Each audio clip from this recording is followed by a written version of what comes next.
네, 오늘 이제 히브리서 8장부터 히브리서 제 3부에 들어가는데요.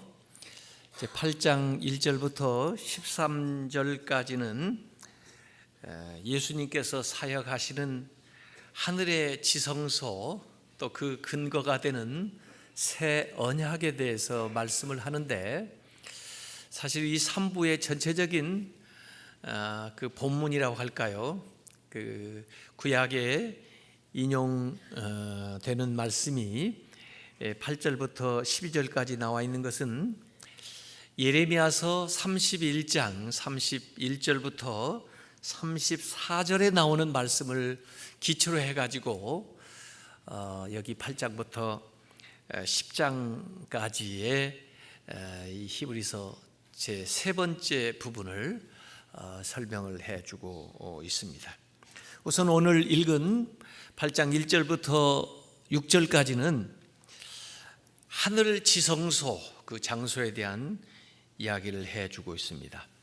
8장 1절 시작할 때 지금까지 이야기한 모든 것의 요점을 요약해서 이야기를 해주고 있어요. 앞에서 대제사장에 대한 이야기를 하면서 멜기세덱의 반차를 통해서 오셨다. 또 영원한 불멸의 제사장이다. 그리고 그 대제사장은 하나님의 맹세로 되어진 것이고, 더 좋은 언약을 따라 그 언약의 중보자가 되셨다. 그리고 우리의 모든 죄, 현재까지 죄일 뿐만 아니라 앞으로 모든 죄를 단번에 속죄하신 제사장이다, 이런 얘기를 했습니다. 아마 그 이야기들을 들으면 사람들이 도대체 그런 분이 어디 있어? 어떻게 그런 게 가능해? 누가 그런 일을 했다는 거야? 하고 질문할 것 같아요. 오늘 여기 히브리서 기자는 바로 그 대제사장이 우리에게 있다, 우리를 위해 있다, 그거는 가르쳐 주는 거예요. 그분이 누구예요?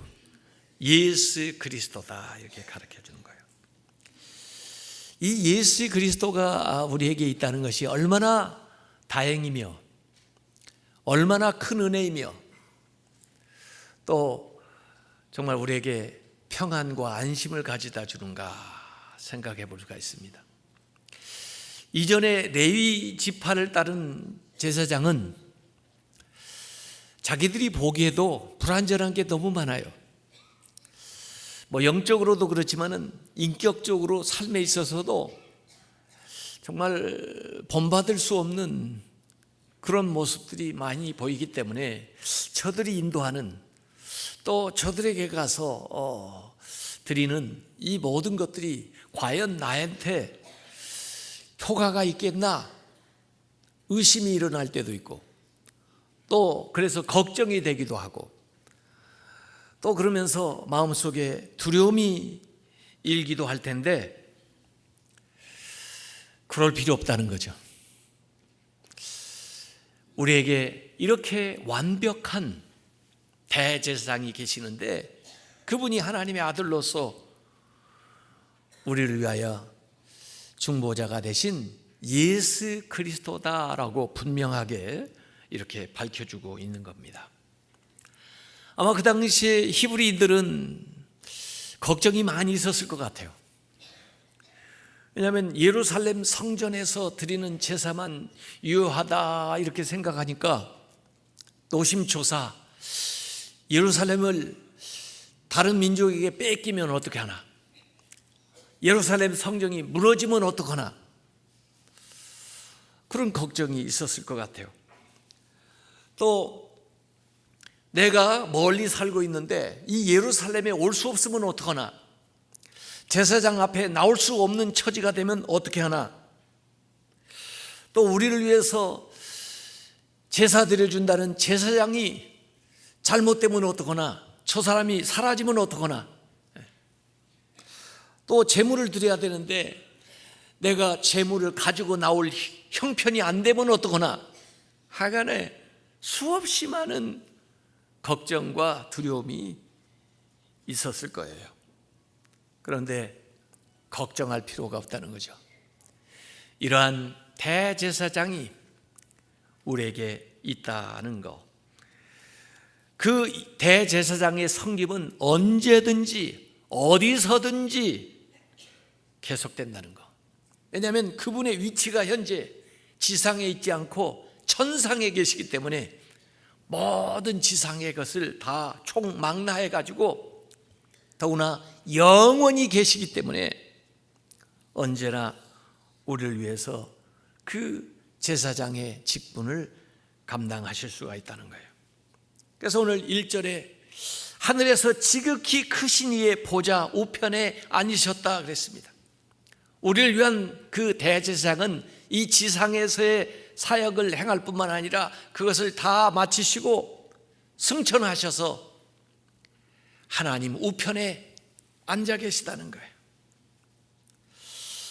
이것은 시편 110편 1절을 우리에게 연상시키는데, 여호와께서 내 주에게 말씀하시기를 내가 너의 원수들로 너의 발판이 되게 하기까지, 심판할 때까지 너는 내 오른쪽에 앉아 있으라 하셨도다.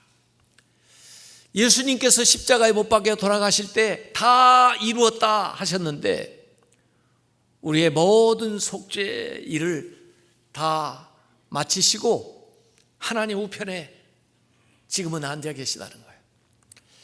성막에는 의자가 없다고 그랬어요. 왜냐하면 앉아 쉴 새가 없어요. 계속해서 제사를 드려야 되기 때문에 제사장은 서서 섬기고 의자는 없었는데 예수 그리스도께서는 이 모든 일을 마치시고 하나님 우편에 앉아 계시다는 거예요. 하나님 우편에 여전히 앉아 계시기 때문에 우리를 위한 중보의 사역은 계속된다는 거예요. 지금도 계속되고 예수님이 하신 모든 일은 지금도 효력이 있어서 계속 우리에게 적용이 되고 있다는 거죠. 그래서 예수님이 고별 설교하실 때에 제자들에게 그렇게 말씀하셨어요. 마음에 근심하지 마라. 오히려 내가 가는 것이 너에게 유익하다 그랬어요. 아니, 보이던 예수님이 눈앞에서 사라지는데 어떻게 더 유익할 수가 있나? 내가 가면은 너에게 성령을 보내겠다 그랬어요. 성령이 오시면은 언제든지 어느 곳에 있든지 개별적으로 너희들을 도와준다, 위로해준다, 격려해준다. 그러니까 유익하다는 거예요. 예수님은 육신을 입고 시간과 공간 속에 사셨지만은 성령은 시공을 초월해서 동시다발적으로 개별적으로 우리에게 임재한다는 거예요. 그래서 유익하고, 또 예수님께서 하나님 우편에 가셔서 우리를 위해서 계속 중보해 주시니까 또 유익한 거예요. 그렇게 예수님이 말씀하셨는데, 예수님이 말씀하신 대로 오늘 오순절 마가의 다락방에 예수님이 승천하시고 나서 10일 후에 기도하는 사람들에게 성령이 오셨어요. 성령이 임했어요. 불같은 성령, 바람 같은 성령이 그들에게 임했어요. 그들에게 성령이 임했다고 하는 것은 예수 그리스도께서 승천하셔서 하나님 우편에 앉아 계시다는 것의 증거예요. 보증하는 겁니다. 왜? 예수님 말씀하신 대로 성령이 오셨으니까. 예수님 말씀하신 대로 예수님께서 성령을 통해서 우리와 늘 항상 함께 계실 뿐만 아니라 또 예수님은 하나님 우편에서 우리를 위하여 중보하고 계시다는 거죠. 그래서 예수님의 이 말씀을 증명하는, 예수님이 승천하셨다고 하는 것을 증명하는 사건이 오순절 성령 강림 사건이에요. 그래서 성령께서 우리에게 임재하셔서 우리 안에 계시다는 것은 바로 지금 예수님께서 말씀하신 대로 하나님 우편에 예수님이 앉으셔서 우리 위해 중보하신다는 것을 분명히 확인시켜 주는 거죠.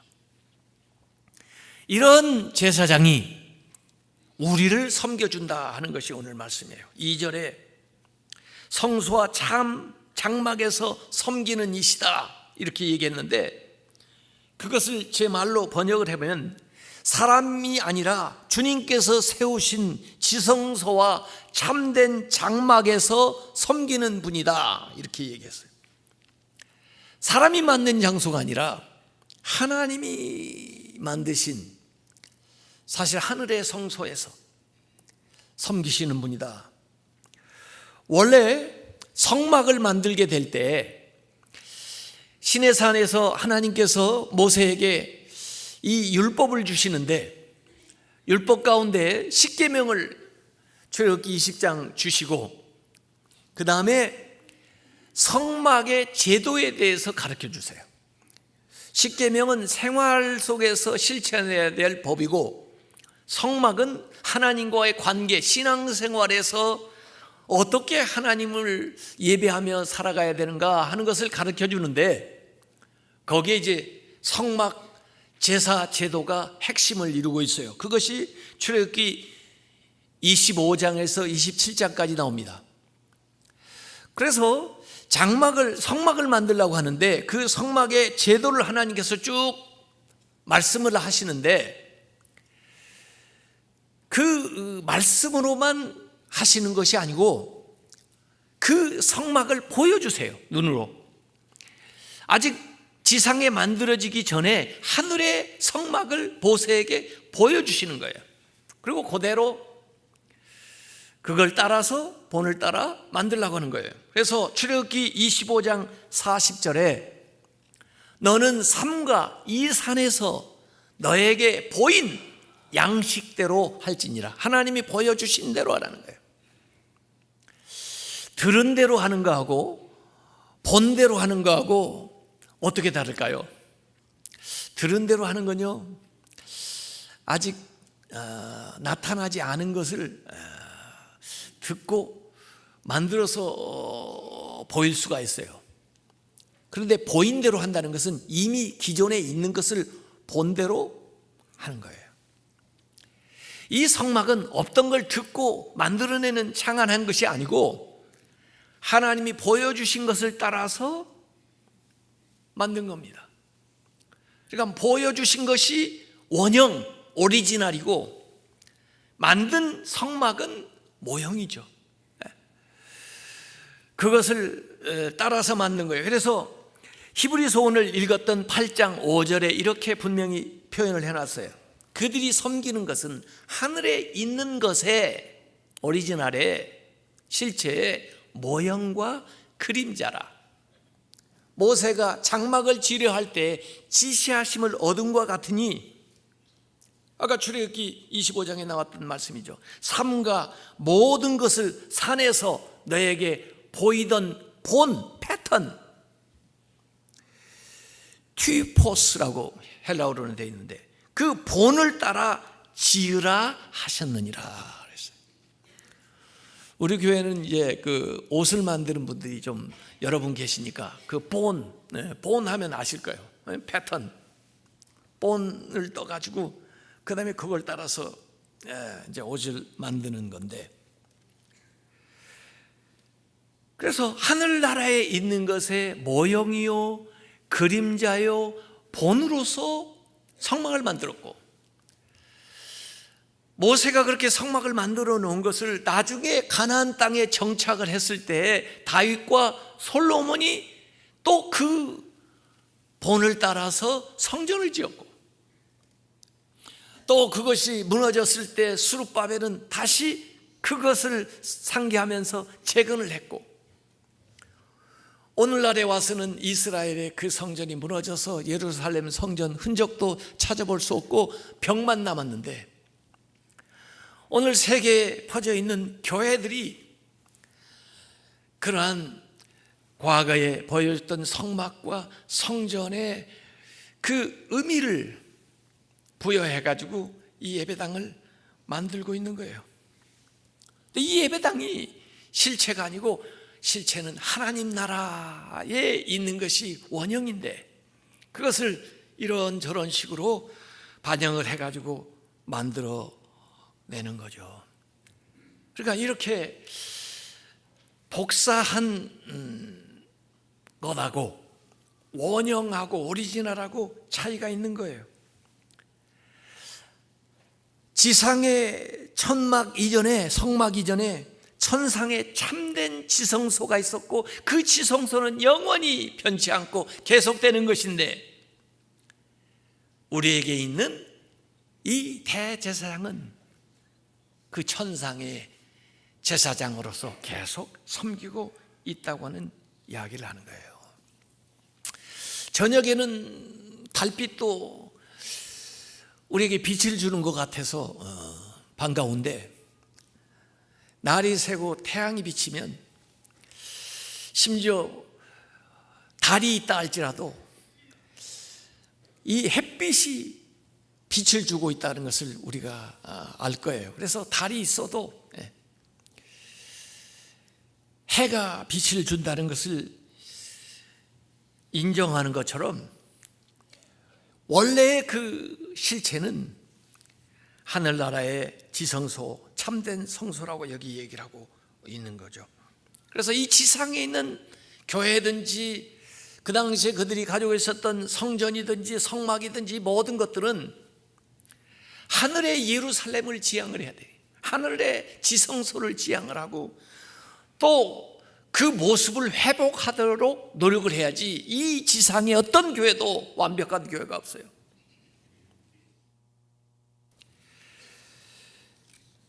이스라엘 사람들은 그 예루살렘 성전에 대한 의식이 지금도 지극해가지고 그 예루살렘 성전은 무너지고 그 성전에 들어가는 그 벽이 남았는데 그게 이제 지금 통곡의 벽이라고 그러죠. 왜냐하면 그 성전이 사라졌으니까. 그래서 거기 와가지고 종에다가 기도 제목을 써서 그 돌 사이에 집어넣고는 계속 우는 신용을 하면서 기도를 한다는 거예요. 뭘 기도하나? 그 성전이 재건되기 위해서 기도하는 거예요. 그래야 제대로 제사를 드릴 수 있을 텐데 다시 과거의 영광을 되찾을 수 있을 텐데 그러면서 지금도 계속 그러고 있는 거예요. 그러다 보니까 살렘은 원래 평화인데 예루살렘 평화의 도시가 되질 못하고 오히려 분쟁과 칼들을 촉발하는 장소가 돼요. 얼마 전에도 거기를 수도로 선포하는 걸 미국이 인정을 하고 대사관을 그쪽으로 옮긴다 그래가지고 폭동이 일어나가지고 또 많은 사상자가 일어나는 게 아니에요. 참 장막은 이 땅에 속한 것이 아니고 이 땅에 있는 성소, 성전, 교회 이 모든 것이 목적이 아니라 사실 하늘의 참된 성소에 들어가기 위해서 그것을 본받기 위해서 그걸 따르기 위해서 만들어진 거예요. 예수님이 계실 때도 사마리아에 갔더니 그 수가성에서 사마리아 여인을 만났는데 그 여인이 예수님이 정말 선지자인 걸 알아보고는 평소에 자기들이 가지고 있었던 궁금한 질문을 예수님에게 해요. 유대인들은 예루살렘에서 제사를 드려야만 유효하다고 하는데 우리 여기 사마리아 특별히 그 북이스라엘에 살고 있었던 사람들은 이 사마리아 현재 지금 수가성 위에 있는 그리심산 꼭대기 그곳에서 예배 드리는 것도 또 그곳에서 예배 드리는 것을 하나님이 받으신다고 하는데 도대체 어떤 게 맞는 겁니까? 하고 예수님에게 이 여인이 물어보는 거예요. 왜 그런 역사가 있었느냐면 원래 통일 이스라엘 시대에는 예루살렘 성전에서 제사를 다 드렸는데 남북이 분열된 다음에 북쪽 이스라엘 사람들이 제사를 지내야 되는데 남쪽으로 가서 예루살렘에 가서 제사 지낸다고 하면은 북쪽 왕국이 무너질 지경이에요. 그래서 왕이 통치하기 위해서 거기만 가서 제사 드리는 게 제사가 아니고 여기에도 우리가 제단을 만들고 드리면 된다 해가지고 그리심산에 제단을 만들었는데, 그 그리심산에 지금도 가보면 원래는 시온산, 예루살렘 성전에 있는 곳에 이삭을 아브라함이 바쳤던 그 모리아 제단이 있다고 그랬는데, 그 북이스라엘 사람들은 그게 거기가 아니고 이 그리심산, 사마리아에 있는 그리심산 꼭대기에 그 제단이 있다는 거예요. 그래서 지금도 가보면 이삭을 바쳤던 제단이라고 돌을 보여줘요. 예루살렘에 가서는 그 돌을 못 봅니다. 왜냐하면 그 모스크를 지어가지고 아주 신성한 구역이라 해가지고 자기들 외에는 못 들어가게 해요. 저도 거기 가서 몇 번 거기를 한번 가서 보려고 하는데, 너 모슬렘 교인이냐고 물어보면서 코란을 좀 외워보라고 그래요. 코란을 암송할 수 있어야 거기 들어가요. 그래서 저도 그걸 보지는 못했는데, 하여간에 그 돌이 예루살렘에 있느냐 그리심산에 있느냐 그래가지고 이 얘기를 하는 거예요. 예수님께서 그 여인에게 요한복음 4장 21절에 이렇게 말씀하십니다. 여자여 내 말을 믿으라. 이 산에서도 말고 이 그리심산도 말고 예루살렘 시온산도 말고 너희가 아버지께 예배할 때가 이르리라. 그리고 23절에 아버지께 참되게 예배하는 자들은 영과 진리로 예배할 때가 오나니 곧 이때라. 아버지께서는 자기에게 이렇게 예배하는 자들을 찾으시느니라 그랬어요. 오늘 우리의 예배가 유효한 것은 영과 진리로 예배드리고 영과 진리로 예배하는 자를 하나님이 찾으시기 때문에 어느 곳에서든지 하나님께 예배할 수가 있는 거예요.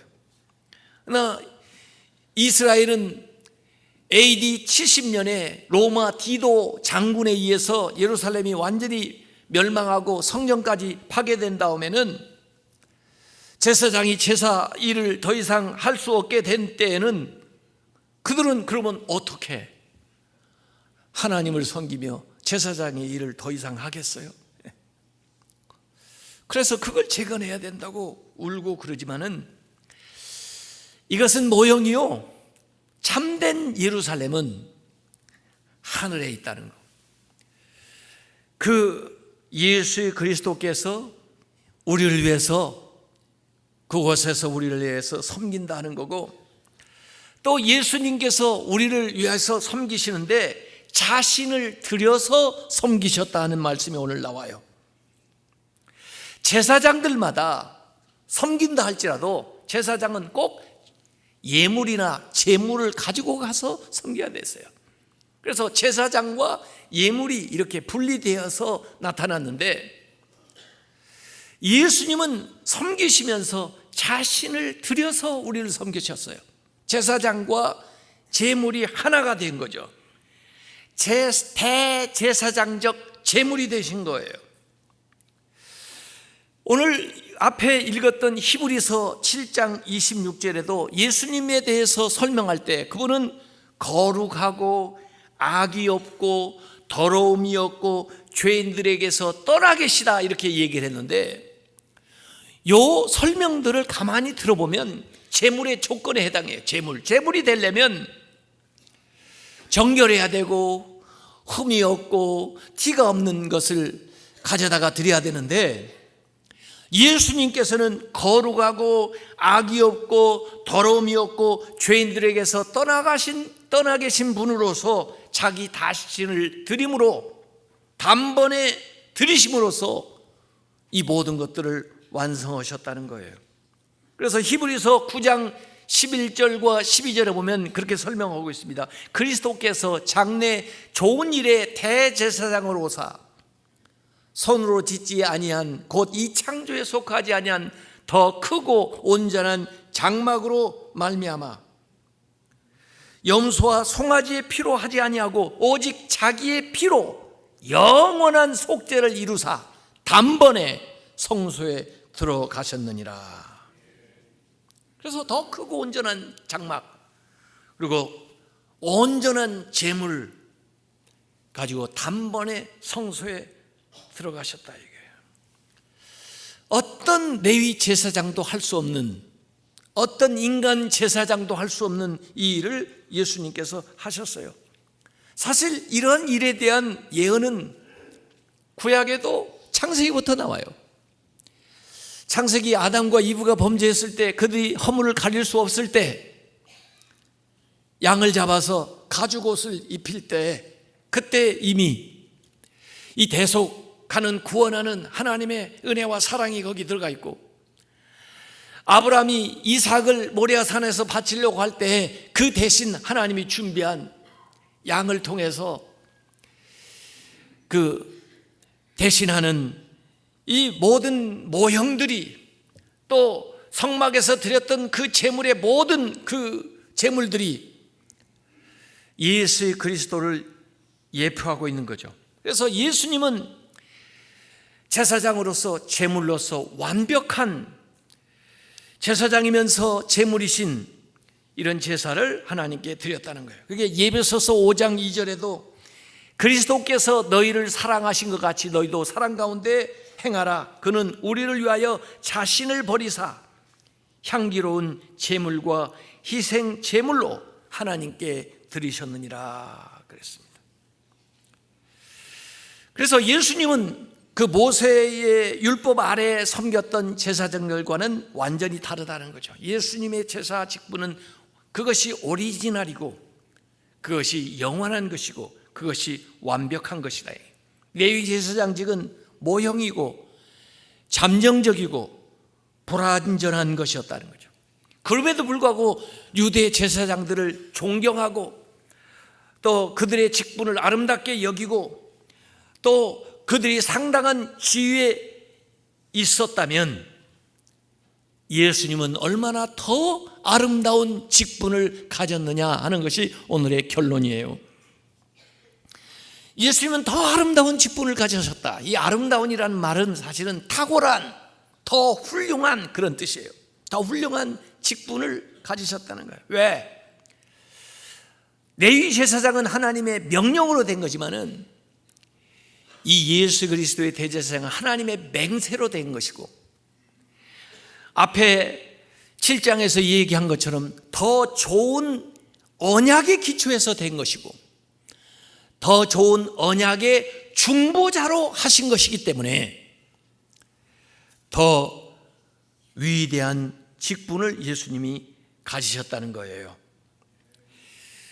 그래서 예수님은 제사장일 뿐만 아니라, 또 완벽한 제물일 뿐만 아니라, 또 우리를 위한 중보자가 되셔서 이 모든 것을 통합하여서 수행을 하셨다는 거죠.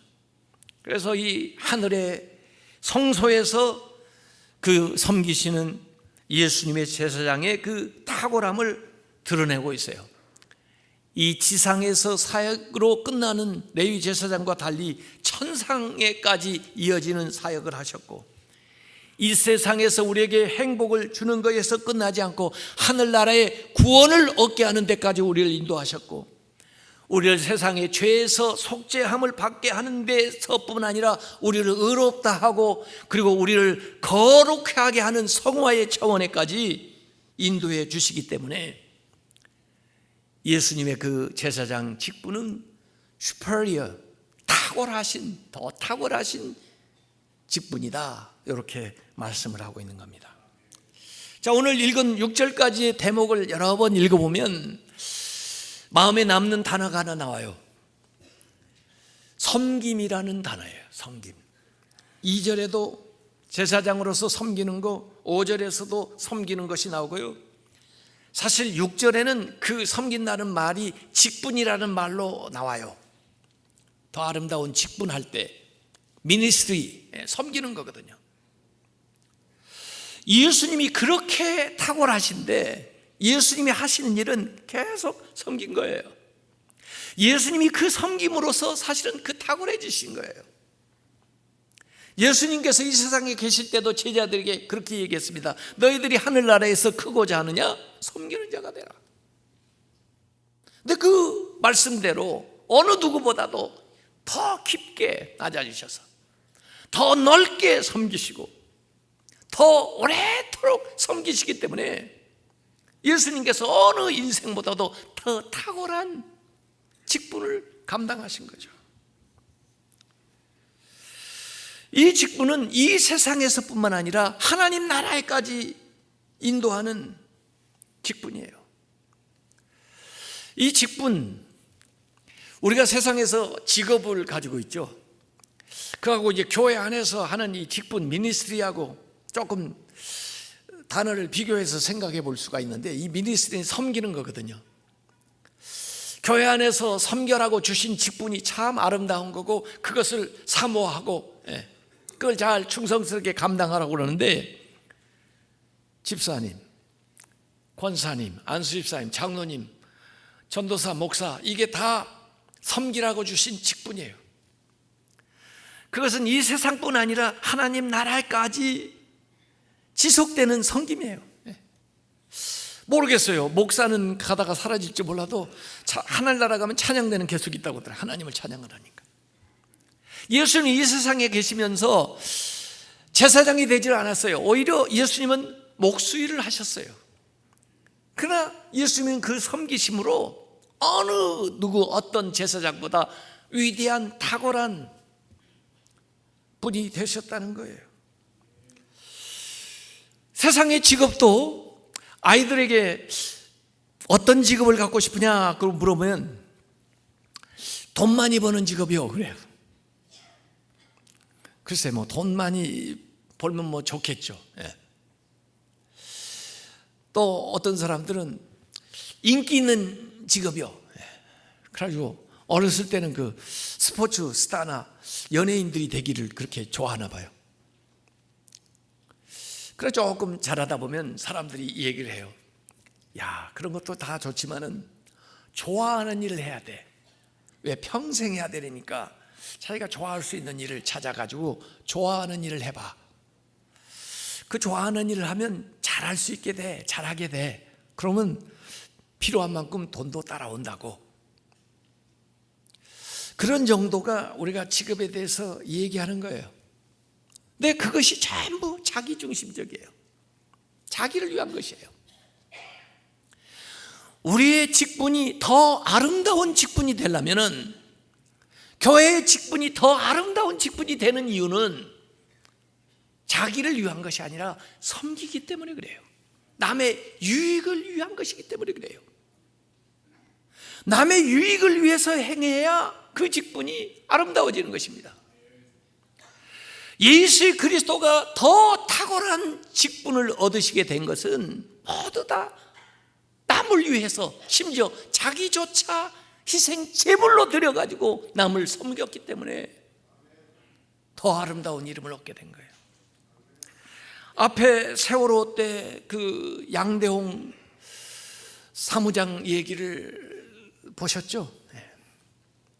선장은 자기가 선장인데도 불구하고 그 배를 놔두고 탈출하는데 급급하고, 이 사람은 사무장이었는데 끝까지 남아서 다른 사람들을 살리고 보살피다가 그 자리에서 희생이 됐거든요. 우리가 볼 때는 이 사람이 선장이에요. 이런 사람이 선장이 되어야 된다고요. 더 아름다운 직분을 얻은 거죠. 세상의 제사장들이, 세상의 사람들이 감당하지 못하는 것, 또 감당하려고 하지 않는 것을 예수 그리스도께서 이 땅에 오셔서 자신을 드림으로써 이 온전한 제사장으로서의, 온전한 제물로서의 역할을 다 감당하시고 지금도 하나님 우편에 계셔서 우리를 위해서 충고하시는데, 그분이 바로 우리의 제사장이라는 거예요. 믿으시기 바랍니다. 그분이 여러분에게 있는 걸 믿으시기 바랍니다. 그 안에 우리가 안식을 얻는 거예요. 그 안에서 모든 두려움과 걱정이 사라지는 거예요. 그 대제사장이 우리에게 계시다 하는 사실을 오늘 히브리서 기자는 우리에게 가르쳐 준 겁니다. 성전이 있으면 좋지만 없어도 괜찮아요. 좋은 목사님을 모시면 좋지만 그러지 않아도 괜찮아요. 그를 믿는 게 아니고 그 교회를 믿는 것이 아니고 우리의 온전한 대제사장이신 예수 그리스도가 우리에게 있다는 그 확신과 믿음으로 담대하게 주 앞에 나아가는 성도들이 되시기를 주님의 이름으로 축원합니다.